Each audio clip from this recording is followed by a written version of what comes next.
جو ان لوگوں کو اس پلیٹ فارم پر جمع کرنے کے لیے آئے تھے. مشائخ کا اور کیا کام ہے؟ نذرانے بٹورنا، دست بوسی کرانا، پراپرٹی اور جائیداد بنانا. ہمارا کام، ہمارے باپ دادا کا کیا تھا کہ جو بچھڑے ہوئے لوگ ہیں، جو آپس میں ٹوٹ گئے ہیں، ان کو جمع کرنا. یہ ہمارا کام تھا، ہمارے بزرگوں کا کام تھا. آج اگر یہ آواز اٹھائی جائے کہ شیعہ کو، دیوبندیوں کو، بریلویوں کو، سپاہ صحابہ کو، سپاہ محمد کو، لشکر طیبہ کو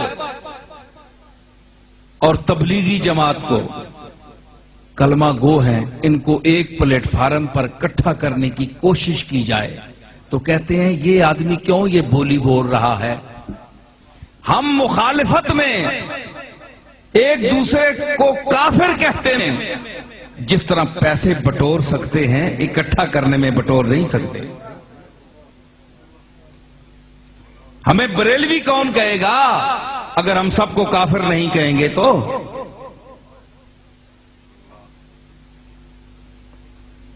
یہ اپنی روٹیاں سیدھی کرنے کے لیے، صرف پیسہ کمانے کے لیے. اسی طرح دیوبندیہ کا، ان کا بھی یہی حال ہے. وہ اپنے اس پنجرے میں بند ہیں کہ وہ ان کو کافر کہتے ہیں، یہ ان کو کافر کہتے ہیں. تو یہ سلسلہ باہمی تکفیر کا سلسلہ کب تک چلے گا؟ کیا کوئی آواز نہیں ہے دنیا میں، پاکستان میں، انڈیا میں، بر صغیر پاک و ہند میں کوئی ایسا آدمی نہیں ہے، نہ علماء میں نہ مشائخ میں، سب خاموش ہیں. یزید وقت کے آگے ہیں، یزید وقت کے آگے کھڑے ہیں سب خاموش. یزید وقت کے آگے کھڑے ہیں سب خاموش. حسین ہی جو چلائے تو کوئی بات چلے.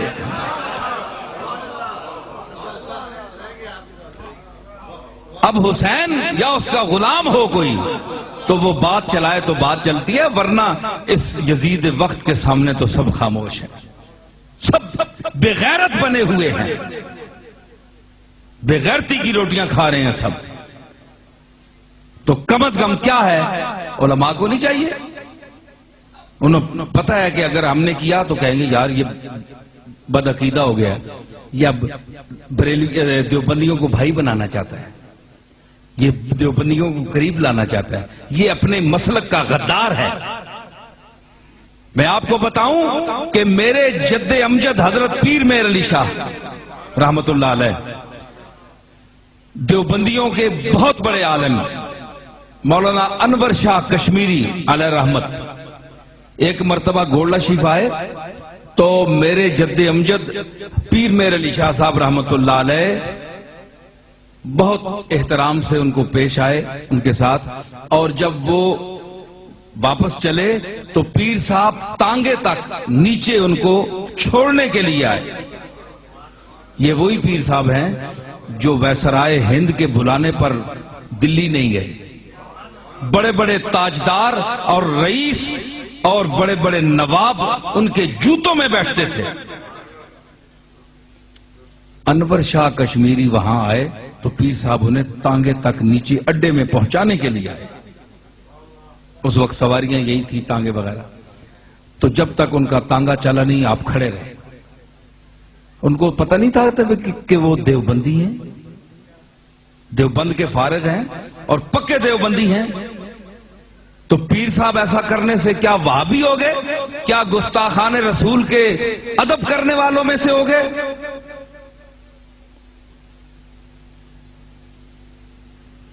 یہ میرے سامنے مفتی ظہور اللہ ہاشمی بیٹھے ہیں، یہ مولانا محب النبی کے صاحبزادے ہیں.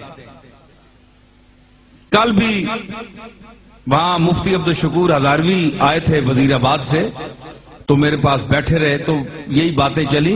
تو انہوں نے مجھے بتایا کہ ہمارے استاد مولانا محب النبی صاحب نے اپنے شیخ اور استاد حضرت پیر مہر علی شاہ صاحب رحمت اللہ علیہ کی کسی دیوبندی کو کافر نہیں کہا.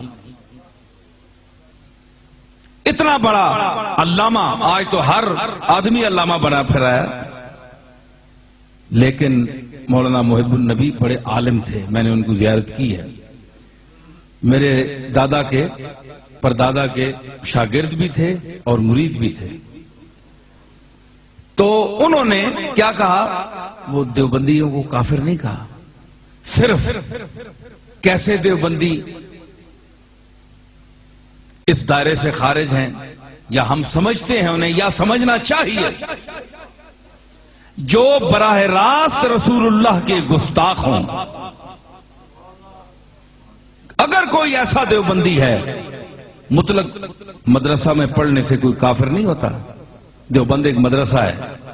ہمارے کتنے مرید ہیں جو پیر میر علی شاہ صاحب کے مرید ہیں، آج بھی ایک عالم موجود ہیں فارغ وہ دیوبند کے.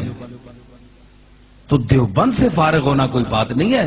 رسول اللہ صلی اللہ علیہ وسلم کی ذات کے ساتھ جو عقائد ہیں، مین عقائد، ان میں آپ کے ساتھ گستاخی کا برتاؤ کرنا یا کوئی جملہ بولنا، یہ اسلام سے خارج کرتا ہے. وہ اسلام سے خارج ہے، دار اسلام سے خارج ہے، کافر ہے. اب کہنا یہ فتویٰ لگا دینا کہ سارا دیوبندی ایسے ہیں. سارے دیوبندیوں کے حال آپ جانتے ہیں، آپ نیتیں جانتے ہیں. آپ کو کیا پتا ہے؟ وہ تو مالک جانتا ہے اس کے اندر کیا ہے. آپ نیتوں کو آپ غیب دان کس طرح ہیں؟ تو جو توہین کرے یا اس کا ارتکاب کرتا ہے، حضور کی توہین کرتا ہے، چھوٹے لفظ بولتا ہے جو آپ سنتے ہیں اور آپ کو پسند نہیں آتے کہ اس نے اچھا نہیں کہا، یہ اس کے پیچھے آپ نماز نہ پڑھیں، اس کے پیچھے نماز نہیں ہوتی. اس لیے کہ نماز حضور قلب کا نام ہے. اس کی وجہ بھی میں بتاؤں. نماز حضور قلب کا نام ہے، اور جب آپ نماز میں آتے ہیں، یہ آپ پوچھیں کسی سے جا کر کہ نماز نہیں ہوتی، سب کہیں گے جی گستاخ کے پیچھے نماز نہیں ہوتی، مگر اس کی دلیل کوئی نہیں دے سکتا. آج تک کسی نے دلیل نہیں دی. میں دلیل پیش کرتا ہوں. مفتی صاحب ملا دو، آپ مفتیان بیٹھے ہیں میرے سامنے. دلیل کیا ہے کہ نماز عبادت ہے. عبادت ہے کہ نہیں؟ بولیں ذرا جلدی جلدی بولیں. پڑھنی ہوئی ہے. نماز عبادت ہے. عبادت ہے. جب ہم عبادت شروع کرتے ہیں تو اسی عبادت کا حصہ ہے کہ نہیں؟ التحیات للہ ہے نا. تو جب ایھا النبیوں کے لیے ہم خطاب کرتے ہیں، پیچھے گستاخی کر کے آئے ہوں، تو نماز عبادت میں بیٹھ کر ایھا النبیوں ہم کس منہ سے کہیں گے؟